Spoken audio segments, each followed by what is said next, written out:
क्योंकि इन भस्मों से सबसे ज़्यादा प्रिय है भगवान को, भोलेनाथ को कौन सी? चिता की भस्म बहुत प्रिय है। चितानु भस्मम, चिता के भस्म को बहुत प्रिय है। लेकिन आप लोग ऐसी कोशिश अब मत करना, हम आपको यहीं से सावधान कर रहे हैं कि आप अब ऐसी कोशिश मत करना कहीं ऐसा करें। परसों सोमवार आ रहा है, कहीं कोई शमशान जाके भस्म लेने पहुंच जावे हैं, क्योंकि अब कानून बन गया है, क्योंकि अब हमारा भारतवर्ष कानून व्यवस्था के अनुसार चलता है। लेकिन अगर आप चिता की भस्म नहीं भगवान को चढ़ा सकते तो उज्जैन में जो चिता की भस्म की आरती होती है उसके दर्शन कर लो और भगवान से यही प्रार्थना करो कि हम भी ये भस्म चढ़ा रहे हैं, तो आपको पुण्य मिलेगा। बोलो हर हर। मेरे भाई बहन, उसने सुन लिया कि चिता के भस्म बहुत प्रिय है, तो उसने मन में संकल्प ले लिया कि मैं नित्य प्रतिदिन भगवान भोलेनाथ को चिता की भस्म समर्पित करूं। अब वो यही कार्य करता था, नित्य प्रतिदिन उसने एक नियम बना लिया। देखिए मेरे भाई बहन, पूजा पाठ जप तप आदि इन सब में एक नियम की बहुत बड़ी विशेषता और महत्वता होती है। जिसके जीवन में नियम और संयम नहीं है, जिसके जीवन में नियम और संयम नहीं है, वह जीव नहीं, वह तो ऐसे समझो जैसे वे लगाम का घोड़ा। जैसे घोड़े के लगाम होती है तो उस पर सवार होने वाला जो व्यक्ति होता है वो उसकी लगाम को खींचता है तो वो कंट्रोल हो जाता है। और आप किसी बेलगाम घोड़े पर बैठे हैं और उसे दौड़ाया जाए और आपसे कहा जाए आप कंट्रोल करो, तो कर पाओगे? नहीं कर पाओगे। उसी प्रकार ये मन है, इस पर जब तक आप नियम संयम की लगाम नहीं डालोगे तब तक ये बेलगाम घोड़े की तरह दौड़ता रहेगा। आप कितनी भी कोशिश कर लेना, ये बस में होने वाला नहीं है। इसे बस में करने के लिए लगाम बनी है, सत्संग रूपी लगाम, भजन रूपी लगाम, तप रूपी लगाम, माला जपो, ये सब इसकी लगामें हैं। इन लगामों को जब आप कसोगे तो एक दिन ये मन रूपी घोड़ा आपके बस में हो जाएगा। अच्छा, नियम का क्यों महत्व है? जिसके जीवन में नियम संयम नहीं है वो कुछ भी नहीं कर सकता। क्यों? आपने नियम बनाया कि हमें सुबह 7 बजे मंदिर जाके मत्था टेकना है, तो आप कोशिश करिए जो नियम आपने टाइम जो निर्धारित किया है उसके 2 4 10 5 मिनट ऊपर नीचे तो हो जाए। लेकिन ये नहीं कि आज 7 बजे नहलाया है, कल 8 बजे, परसों 9 बजे और किसी दिन तो गए ही नहीं। तो ये क्या है? ये नियम नहीं है। नियम देखिए, इस जो कथा को हम सुना रहे हैं कि नियम की कितनी बड़ी महत्वता है। देखिए, इस बहेलिया ने सुन लिया कि चिता के भस्म भगवान को प्रिय है, तो ये क्या करता है, इसने नियम बना लिया कि भोजन जब करूंगा जब भगवान को पहले में चिता के भस्म समर्पित कर दूंगा। अब तो रोज शमशानों में जावे और चिता के भस्म लाए और ला करके भगवान भोलेनाथ को बड़े प्रेम से चढ़ावे। अब तो ऐसे ही नियम चलता रहा चलता रहा चलता रहा। तो जब कुछ समय गुजर गया तो भगवान जब अनुपम कृपा करने वाले होते हैं, अपनी असीम कृपा, एक ऐसी कृपा जिसकी कोई सीमा ना हो, ऐसी कृपा जब करने वाले होते हैं तो कृपा करने से पहले जीव की परीक्षा लेके देखते हैं। मानो आज स्वयं साक्षात भूत भावन भोलेनाथ ने उस बहेलिया की परीक्षा ली। कैसी परीक्षा? परीक्षा ली कि देखे तो सही, इसने नियम बनाया है कि पहले भगवान भोलेनाथ को मैं चिता के भस्म समर्पित करूं और उसके बाद भोजन करूं। देखे तो सही ये भस्म पहुंचा पाता है कि नहीं। तो परीक्षा लेने के लिए भगवान भोलेनाथ ने भीषण बरसात कर दी। अब तो बरसात होने लगी, बरसात होने लगी। उसकी जो पत्नी थी बहेलिया की, वह भोजन की थाली लगा करके ले आई। अब तो भोजन की थाली लगा के जैसे ही लाई और भोजन का कौर तोड़ा ही था कि मुंह में नहीं गया, तोड़ा ही था और उसे याद आ गया, अरे मैंने तो नियम बनाया हुआ है कि पहले भगवान भोलेनाथ को मुझे चिता की भस्म चढ़ानी है और उसके बाद भोजन करना है। आज तो मैं चिता की भस्म चढ़ा के नहीं आया। तो आज उस कौर को वहीं थाली में रख दिया और कहा देवी मैं अभी भोजन नहीं कर सकता। बोले क्यों? क्योंकि मैंने अभी तक भगवान भोलेनाथ को चिता की भस्म चढ़ाई नहीं है। मेरा नियम है पहले भगवान को भस्मी चढ़ानी है, उसके बाद भोजन करना है। तो धर्म पत्नी जी कहने लगे स्वामी आपका नियम है तो इसमें तो कोई दुख भरी बात तो नहीं है, बहुत खुशी की बात है कि आपने नियम बना रखा है। लेकिन जब सामने भोजन की थाली आ गई है तो आप पहले भोजन ग्रहण कर लो, उसके बाद चढ़ा देना। बोले नहीं देवी मेरा नियम है पहले भस्मी चढ़ाना है और उसके बाद भोजन करना है। आज मेरे भाई बहन भूख के चक्कर में या अन्य किसी भी परेशानी के चक्कर में हम नियम संयम सबको भूल जाते हैं। आज खड़ा हुआ, खड़े होकर के वह शमशान में पहुंच गया। शमशान में पहुंच गया लेकिन भगवान ने तो इतनी बरसात कर दी कि शमशान में जो चिता की भस्म थी वो सब बह गई। सोचा चलो इसमें नहीं तो दूसरे शमशान में मिल जाएगी। अब उस शमशान से दूसरे शमशान में गए। दूसरे शमशान में गया, वहां देखा कि वहां भी कोई भस्मी नहीं है। इतनी मूसलाधार बरसात कि वहां से भी बह गई। सोचा हो सकता है कि और में मिल जाए। तीसरे शमशान में गया, इतनी भीषण बरसात थी कि उस शमशान से उस शमशान में, उस शमशान से उस शमशान में दौड़े, पूरा दिन निकल गया दौड़ते दौड़ते, मगर वह भगवान के लिए चिता की भस्म एकत्रित नहीं कर पाया। जब चिता की भस्म उसे नहीं मिली तो आज उसका मन उदास हो गया, मुंह लटक गया कि देखो मैंने नियम बनाया था भगवान को चिता की भस्म चढ़ाने का, लेकिन आज मैं भगवान को भस्मी समर्पित नहीं कर पाया, मेरा आज नियम टूट गया। अब तो उदास मन से घर को आ गया। जैसे ही घर को आया उसकी धर्म पत्नी ने देखा कि पतिदेव का मुंह लटका हुआ है, उदास है, क्योंकि एक पति परायणा जो स्त्री होती है वो पति के हर सुख दुख को चेहरे से ही भांप जाती है, पहचान जाती है कि इसको क्या कष्ट है। तो आज कहने लगी स्वामी आप आज इतने उदास हो, चेहरा लटका हुआ है, मन भी उदास है, क्या बात है? बोले देवी कोई बात नहीं। नहीं बात तो है, अगर बात नहीं होती तो आप उदास नहीं होते। बोले देवी मैंने एक मन में संकल्प किया था कि मैं नित्य प्रतिदिन भगवान भोलेनाथ को चिता के भस्म चढ़ा के आऊँगा, उसके बाद भोजन करूँगा। आज इतनी जोर की मूसलाधार बरसात हो रही है कि किसी भी शमशान में मुझे चिता की भस्म नहीं मिली। तो आज उसकी धर्म पत्नी कहने लगी स्वामी तो इसमें दुख की क्या बात है? अरे कोई बात नहीं, आज नहीं मिला, ठाकुर जी की शायद ऐसी इच्छा हो सकती है कि आज उसे नहीं चाहिए, इसलिए ऐसा नहीं, आज की जगह कल चढ़ा देना। बोले नहीं देवी जब मैं नियम ही मेरा नहीं हो सकता तो मैं अब जी करके क्या करूं? मेरा नियम मेरे लिए सर्वोपरि है। अब तो वो ऐसी जिद करके बैठ गया कि ना तो भोजन करे, और एक पति परिणाय जो स्त्री होती है वह जब तक भोजन नहीं करती है तब तक पति भोजन ना कर ले। अब तो मेरे भाई बहन बड़ी समस्या वहाँ पर खड़ी हो गई।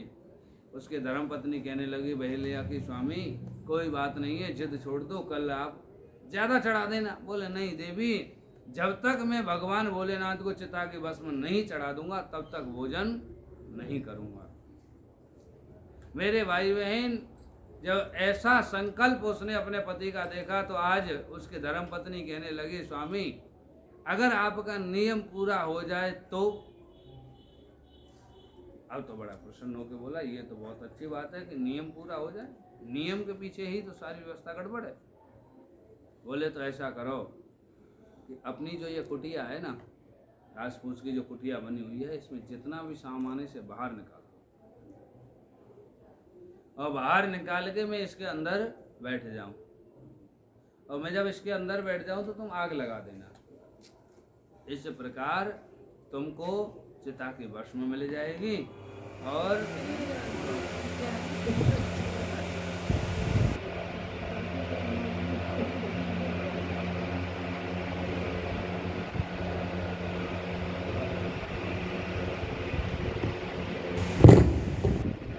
जरा दे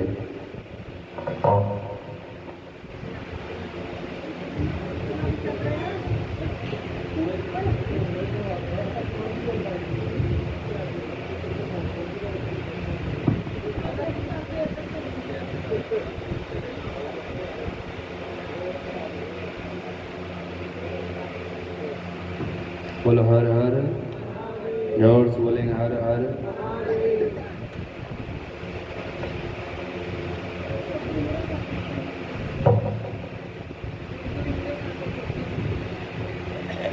बोली लाडली लाल की, अलवेली सरकार की, जय जय श्री राधे।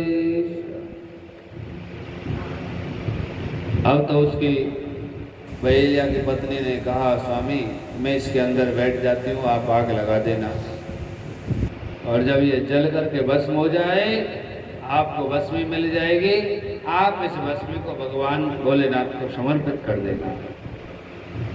इस प्रकार आपका नियम नहीं टूटेगा।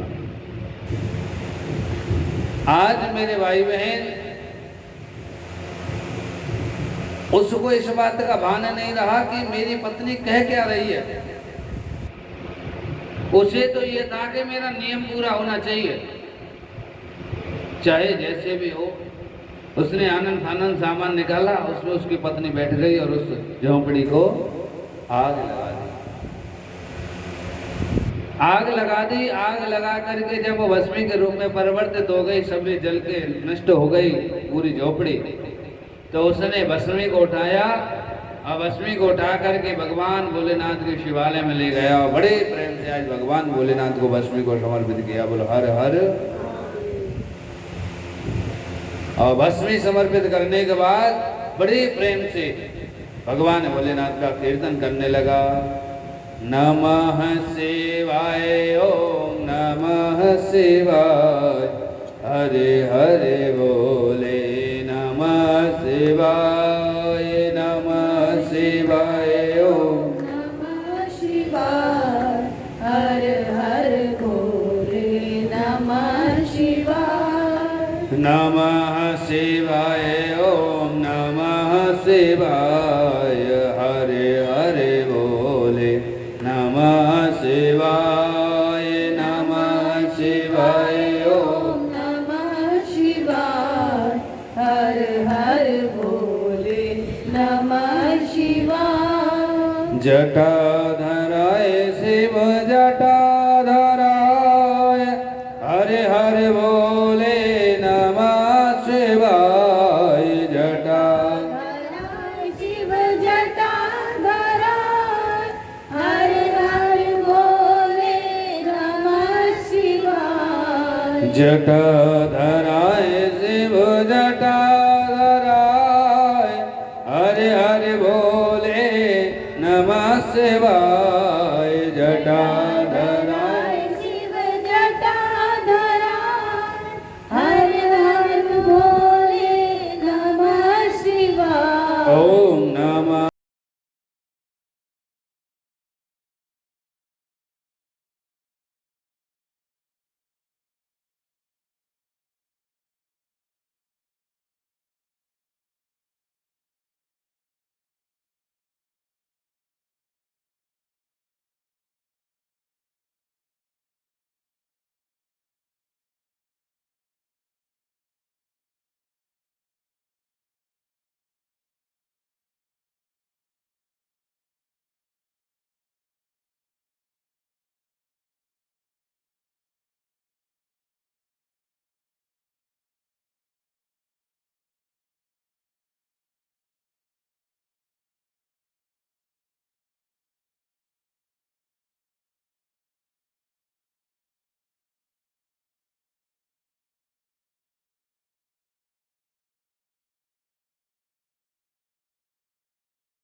हरे हरे भोले नमः शिवाय। हरे हरे भोले नमः शिवाय।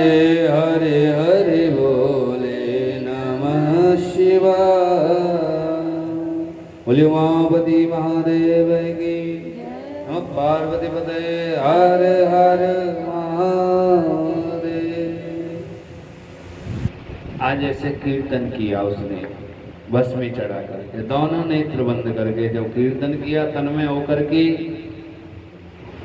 इतने जोर का कीर्तन किया कि उसके जो देह का जो भान था सब भूल गया। और वास्तव में ही भगवान का कीर्तन करने का आनंद तभी होता है जब हम अपने आप को भूल जाएं। जब तक हम अपने आप को याद रखेंगे तब तक हम उस आनंद से बचे रहेंगे, जिस आनंद की हमें छटपटाहट है, चाहत है, जिसे हम चाहते हैं। और जहां अपने आप को भूल करके, संसार को भूल करके केवल भगवान में रमण करने लगोगे, तब उसी क्षण आपको आनंद की प्राप्ति हो जाएगी। बोल हर हर, जोर से बोलेंगे हर हर। अब तो ऐसा कीर्तन किया तो कीर्तन करते करते उसके कानों में आवाज आई कि कोई स्त्री उसके बगल में खड़े होकर के उसके साथ कीर्तन कर रही है। अब उसने सोचा कि मैं तो अकेला आया था, स्त्री कौन है? तो आज आंखें खोल के देखा बगल में कि जिस स्त्री को वह झोपड़ी में जला के आया था, आज वह उसके बगल में खड़े होकर के बड़े प्रेम से कीर्तन कर रही है। बोलो हर हर। कहने लगे देवी,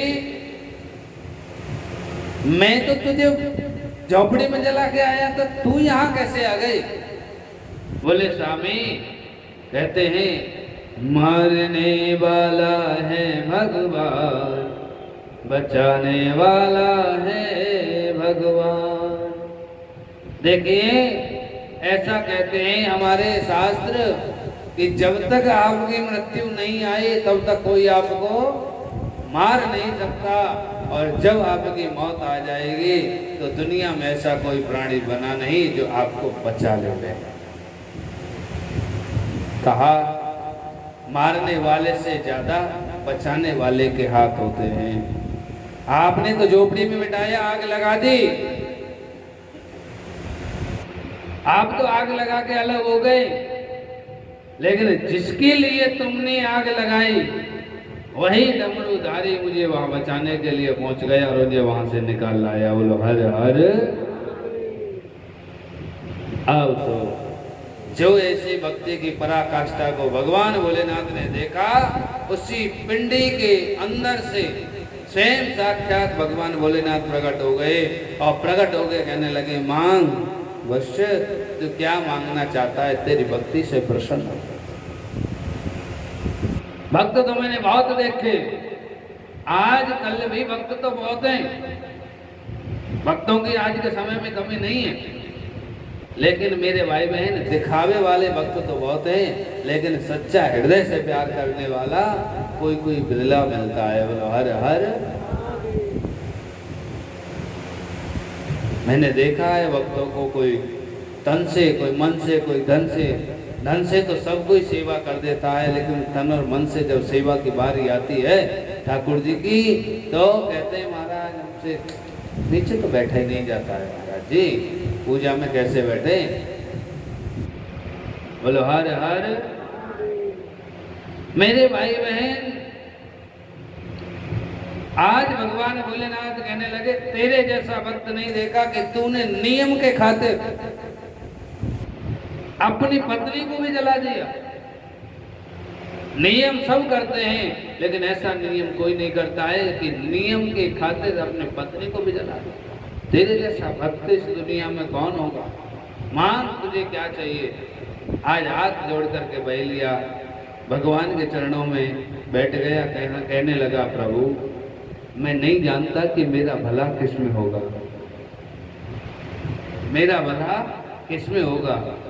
जो जिस चीज में आपको मेरा भला दिखे वही मुझे दे दो। मेरे भाई बहन, कभी भी भगवान से मांगने की बारी आए ना तो संसारिक चीज मत मांगना, क्योंकि संसार की कोई भी भोग पदार्थ आज मांगोगे वो यहीं रह जाएगा। वस्तु वह मांगिए जो आपके साथ भी जा सके। लेकिन आजकल की माताएं बहुत लंबे चौड़ी लिस्ट बना के घूमे, एक बार मौको तो मिले भगवान से मांगवे तो। एक बार की बात है, एक बूढ़ी माता, बड़ा तप किया उसने, इतना तप किया कि साक्षात भगवान भोलेनाथ उसे दर्शन देने के लिए आए। साक्षात भोलेनाथ दर्शन देने के लिए आए और कहा, मैया तूने बहुत सुंदर तप किया है हमारा, मांगो तुम क्या मांगना चाहती हो, लेकिन मैया हम आपको केवल एक ही वरदान देंगे, जो भी मांगना है आप एक चीज मांगो। अब जो मैया नियम कर रही थी वो आंखों से अंधी थी, घर में बहुत गरीबी थी, एक बहू थी, उसकी भी कोई संतान नहीं थी, और भगवान ने कह दिया कि एक ही वरदान देना है, कुछ भी मांग ले। मेरे भगवान भोलेनाथ ने कहा, या तो ये मांग ले आंखों की रोशनी वापस आ जाए,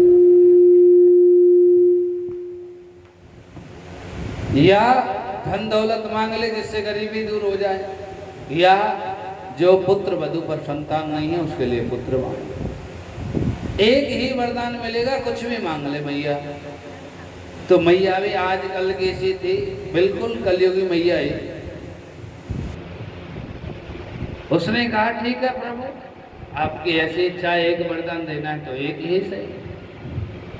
भगवान कहने लगे मांग मैया। तो मैया ने बड़े चतुराई के साथ एक वरदान में सब कुछ मांग लिया। कहा प्रभु मैं अपने नाती को सोने की कटोरी में सोने के चम्मच से खीर खिलाते हुए देखना चाहती हूँ।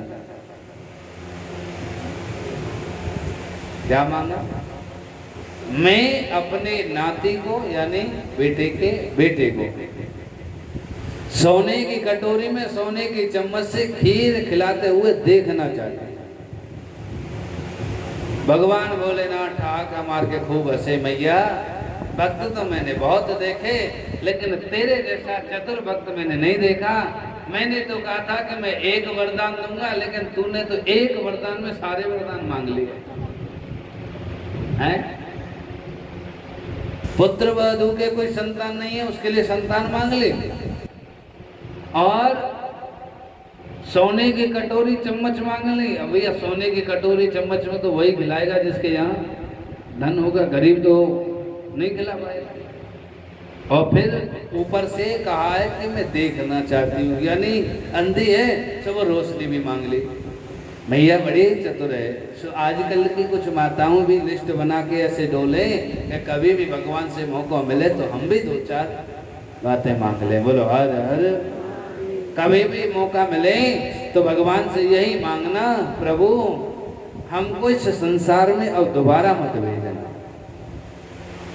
हमको इस संसार में दोबारा मत भेजना, क्योंकि इस संसार में आने जाने में बड़ी तकलीफ होती है, बड़ी समस्याएं होती हैं। कहते हैं पुनरपि जननम पुनरपि जननी पुनरपि जननी जठरे शयनम। ये जो जन्म मरण का जो चक्कर है, गहराई की दृष्टि से अगर देखा जाए तो हम इस पृथ्वी पर हजारों बार आ गए और हजारों बार चले गए। हमको पूर्व जन्म का भान नहीं है, ये माया है जिसकी वजह से हमें ज्ञान नहीं है। वस्तुतः हम हजारों बार यहाँ इस पृथ्वी पर आ गए, हजारों बार यहाँ से विदा हो गए, लेकिन ये आने जाने का जो चक्कर है ये आज तक नहीं छूटा। जैसे समझने की कोशिश करें कि एक चना, उसे हमने जमीन में डाल दिया, उसे चने का पेड़ हुआ, फिर उससे और चने हो गए, फिर उनको जमीन में डाला, फिर और चने हो गए, फिर उनको जमीन में डाला, फिर और चने हो गए। अब उन चनों को उठा के देखा जाए तो वह चना हजारों वर्ष पुराना है।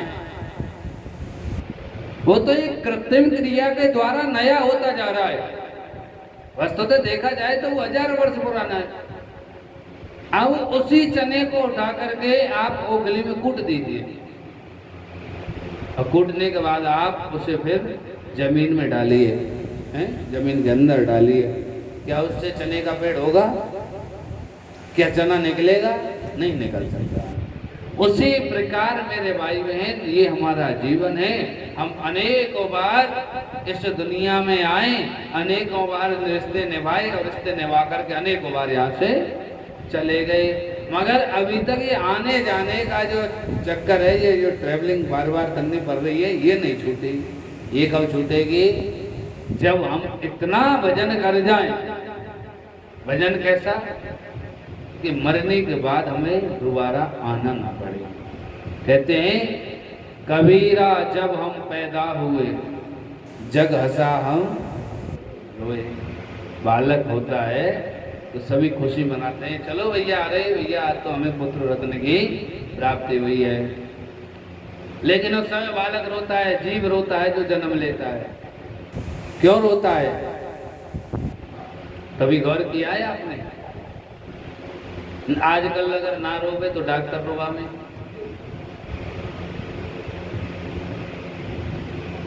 देखो, एक तो प्राकृतिक रोता ही रोता है, नहीं रोवे तो आजकल घर वाले फिर दौड़ लगाना प्रारंभ करते, अरे बालक भयो रोयो नहीं, कोई बीमारी है। मेरे भाई बहन, इसके पीछे हमने एक ही रीजन निकाला कि जीव जब मात्र गर्भ में लटका होता है उल्टा, तो उस समय भगवान से प्रार्थना करता है कि तू मुझे इस गर्भ से बाहर निकाल, तेरा भजन करूंगा।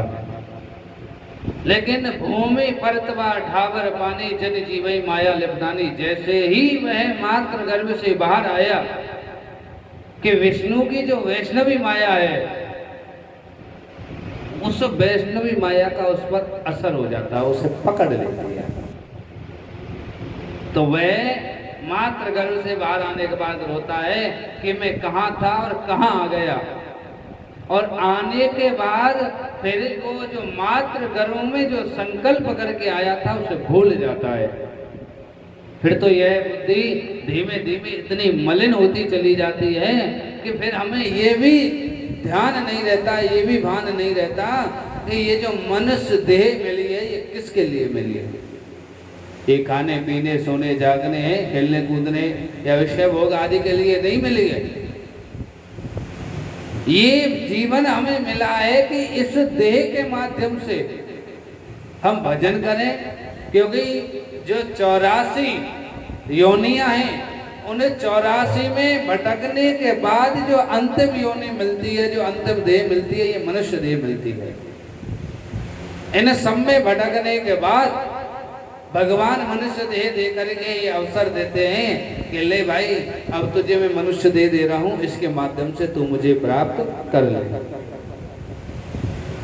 लेकिन हमारे संग कहावत वह होती है जैसे कोई सुग्गा और वन की खेती में चला जाए जिसमें कपास के गूलर होते हैं, तो एक सुग्गा ने एक वन के पेड़ पर कपास का गूलर देखा, तो उसने सोचा कि ये तो बहुत सुंदर फल है, खाने के लिए है, खाना चाहिए। तो उस सुग्गा ने उसमें चोंच मारी, और जैसे ही चोंच मारी, अब उसने तो मारी थी फल समझ के, लेकिन उसमें से क्या निकली? रुई, कपास निकली कि नहीं? ठीक उसी तरह हम तुम हैं, एक वन रूपी संसार में भटक रहे हैं? कपास रूपी जो कूलर है, जो माया रूपी जो कूलर है, इसे सुंदर फल समझ के हम इसको खाने की कोशिश कर रहे हैं, लेकिन अंदर से क्या निकल रहा है इसमें? कपास। कहते हैं आए थे हरि नाम को और ओटन लगे कपास। आए थे यहाँ पर, भगवान ने भेजा था, जा बेटा तो संसार में जाके भजन करना और भजन करके इस जन्म मरण के चक्कर से छूट जाना। लेकिन संसार में आने के बाद जन्म मरण का चक्कर तो छूटा नहीं और उल्टे माया में फंस गए। और ऐसे फंस गए कि मेरे भाई बहन फिर हम इस संसार से कभी बाहर निकल नहीं पाए। बोलो हर हर।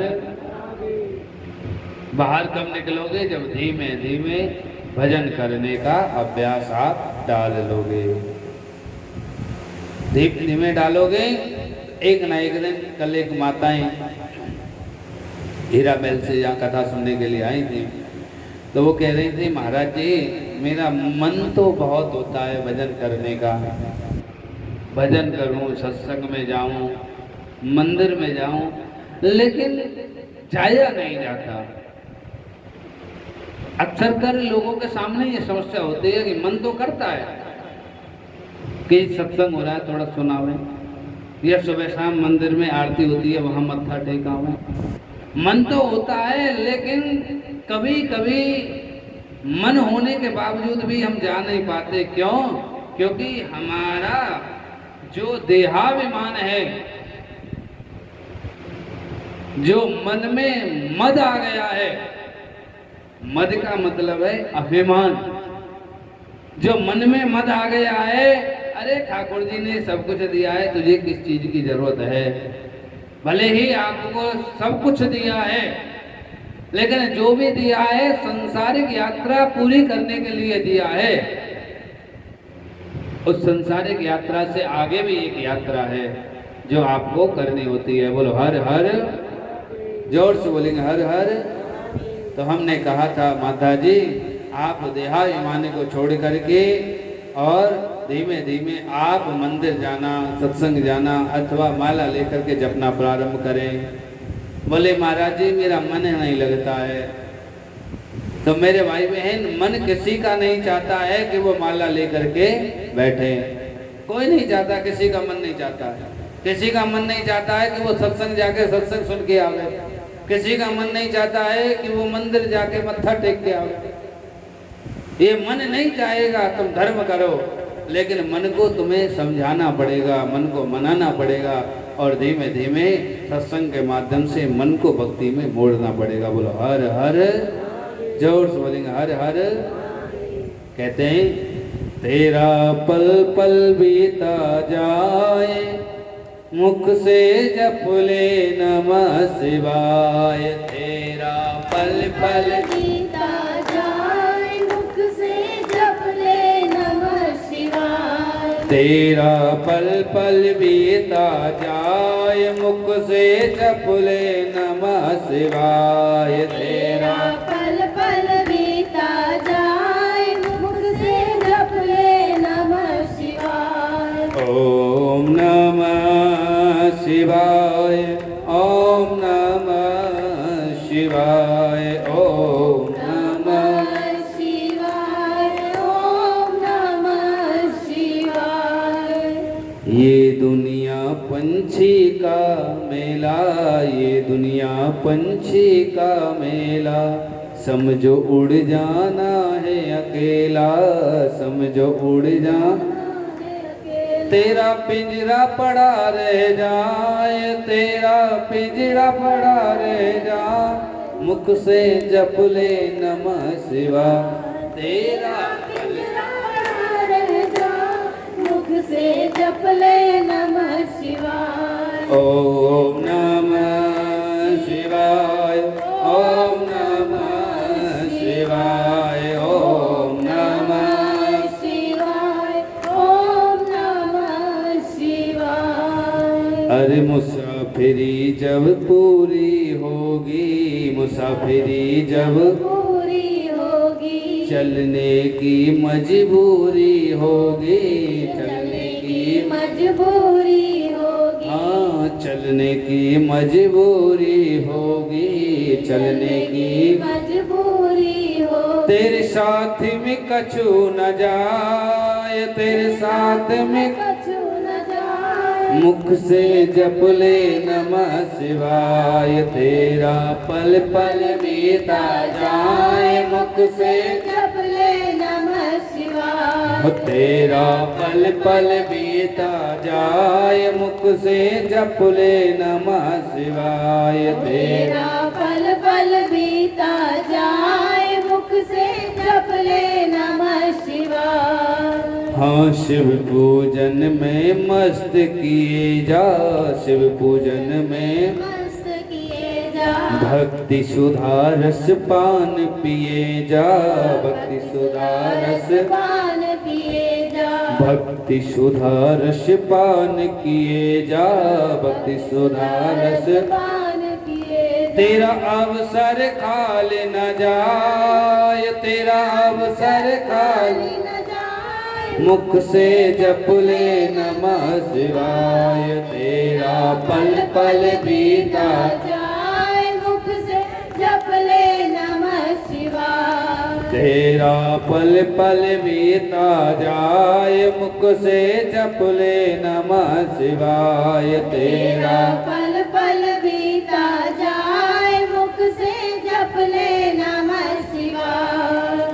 हाँ शिव शिव तुम हृदय से बोलो, शिव शिव तुम हृदय हृदय से बोलो, शिव शिव तुम हृदय से बोलो, शिव शिव तुम हृदय से बोलो, मन मंदिर का पर्दा खोलो, मन मंदिर का पर्दा खोलो, हाँ मन मंदिर का पर्दा खोलो, मन मंदिर का पर्दा खोलो, दर्शन विश्वनाथ के पाए, दर्शन विश्वनाथ के मुख से जप ले नमः शिवाय, तेरा पल पल बीता जाए, मुख से जप ले नमः शिवाय, तेरा पल पल बीता जाए, मुख से जप ले नमः शिवाय, तेरा पल पल बीता जाए, मुख से जप ले नमः शिवाय। ओम नमः शिवाय, ओम नमः शिवाय, ओम नमः शिवाय, ओम नमः शिवाय, ओम नमः शिवाय, ओम नमः शिवाय, ओम नमः शिवाय, ओम नमः शिवाय। बोलिए उमापति महादेव की जय नमः पार्वती पते हर हर महादेव। तेरा पल पल बीता जाए, मुख से जप ले नमः शिवाय। मुसाफिरी जब पूरी होगी, चलने की मजबूरी होगी। मेरे भाई बहन, आप चाहे आप कुछ भी मान करके बैठे हो, ये आपका भ्रम है।